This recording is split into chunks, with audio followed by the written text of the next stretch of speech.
किसी वन में एक ऊंचे पेड़ की खोखले में कंपीजल नामक तीतर का निवास था। वह कई वर्षों से वहाँ आनंदपूर्वक जीवन व्यतीत कर रहा था। एक दिन भोजन की खोज में वह अपना खोखले को छोड़कर निकल गया और एक हरे भरे खेत में पहुंच गया। वहाँ हरी भरी कोपले देख उसका मन ललचा गया और उसने कुछ दिन उसी खेत में रहने का निर्णय किया और कोपले से रोज अपना पेट भरने के पश्चात वह वहीं सोने लगा। कुछ ही दिनों में खेत की हरी भरी कोपले खाकर तीतर मोटा ताजा हो गया, परंतु कहा गया है कि पराया स्थान पराया ही होता है। उसे अपने खोखले की याद आने लगी और वापसी का मन बना लिया और कुछ दिन बाद वह अपने खोखले की ओर चल पड़ा। वहां पहुंचकर उसने वहां एक खरगोश को वास करते हुए पाया। तीतर की अनुपस्थिति में एक दिन सिग्रोको नामक खरगोश उस पेड़ पर आया और खाली खोखले को देखकर वहीं मजे से रहने लगा। अपने खोखले में खरगोश का कब्जा देख तीतर क्रोधित हो गया और उसे भगाते हुए वह बोला, चोर, तुम मेरे खोखले में क्या कर रहे हो? मैं कुछ दिन बाहर क्या गया, तुमने इसे अपना निवास बना लिया। अब मैं वापस आ गया हूँ, अब तुम यहाँ से चले जाओ। परंतु खरगोश टस से मस नहीं हुआ और अकड़कर बोला, तुम्हारा खोखला कौन सा है? अब यहाँ मैं रहता हूँ, यह मेरा निवास है। इसे छोड़कर जाने के उपरांत तुम इस पर से अपना अधिकार खो चुके हो, इसलिए तुम यहाँ से भागो। तीतर ने कुछ देर तक विचार किया और उसे खरगोश से विवाद बढ़ाने में कोई औचित्य दिखाई नहीं पड़ा और वह खरगोश से बोला, हमें इस विवाद में निराकरण के लिए किसी मध्यस्थ के पास चलना चाहिए, अन्यथा यह बिना परिणाम के बढ़ता ही चला जाएगा। मध्यस्थ हम दोनों का पक्ष सुनने के पश्चात जो भी निर्णय देगा हम उसे स्वीकार कर लेंगे। खरगोश को भी तीतर की बात उचित प्रतीत हुई और दोनों मध्यस्थ की खोज में निकल पड़ा। जब तीतर और खरगोश के मध्य में वार्तालाप चल रहा था, ठीक उसी समय एक जंगली बिल्ली वहाँ से गुजर रही थी और उसने दोनों की सारी बातें सुन ली और सोचा, क्यों ना इस स्थिति का लाभ उठाते हुए मैं इन दोनों के बीच मध्यस्थ बन जाऊं। जैसे ही अवसर मिलेगा मैं इन्हें मारकर खा जाऊंगी।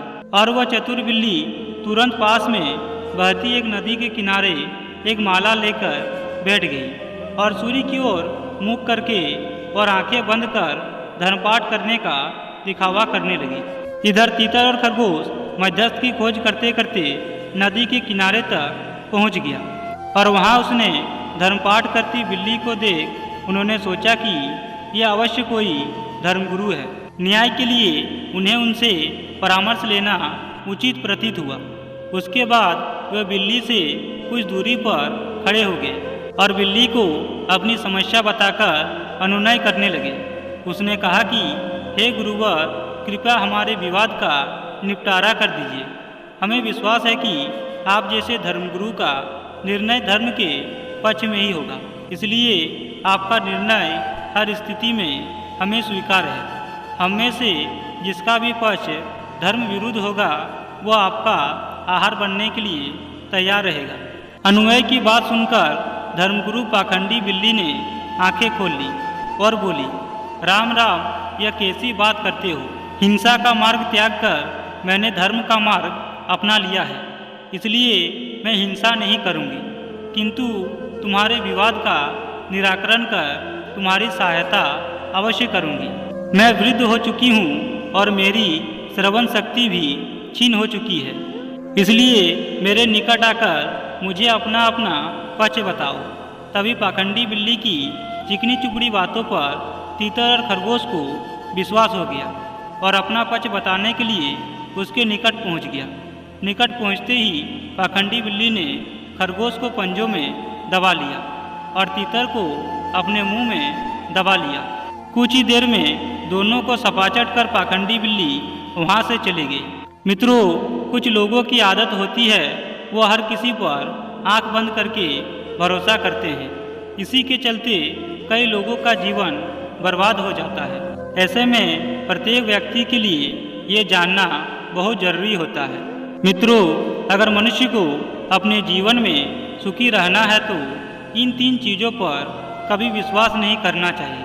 पहला है, जो लोग कोई शस्त्र धारण किए हुए हो, ऐसे लोगों पर भी अधिक विश्वास करना बेहद खतरनाक साबित हो सकता है। महान ऋषि कहते हैं कि ऐसे लोगों को अपने जीवन में रखने से हम खुद खतरे को अपनी तरफ खींचते हैं, क्योंकि ऐसे लोग कभी भी अपने क्रोध के वश में आकर अपने शस्त्र से सामने वाले पर हमला कर देते हैं। अपने शत्रु पर कभी भी आंख मूंदकर भरोसा नहीं करना चाहिए, इसका परिणाम घातक हो सकता है। दूसरा है, बुरे स्वभाव की महिलाओं पर भी भरोसा करना नुकसानदायक हो सकता है, क्योंकि ये हर हाल में केवल अपना स्वार्थ देखती है, बल्कि खुद के फायदे के लिए ये कभी कभी सामने वालों को मूर्ख बनाने में भी पीछे नहीं हटती। तीसरा है, जानवरों से प्यार करना तो गलत नहीं, मगर सींग या नुकीले नाखून वाले जानवरों पर भरोसा करना किसी मूर्खता से कम नहीं होता। ये जानवर कभी भी अपने आपे से बाहर आकर अपने ही मालिक पर हमला कर सकते हैं, जिससे जान जाने का खतरा अधिक बढ़ सकता है।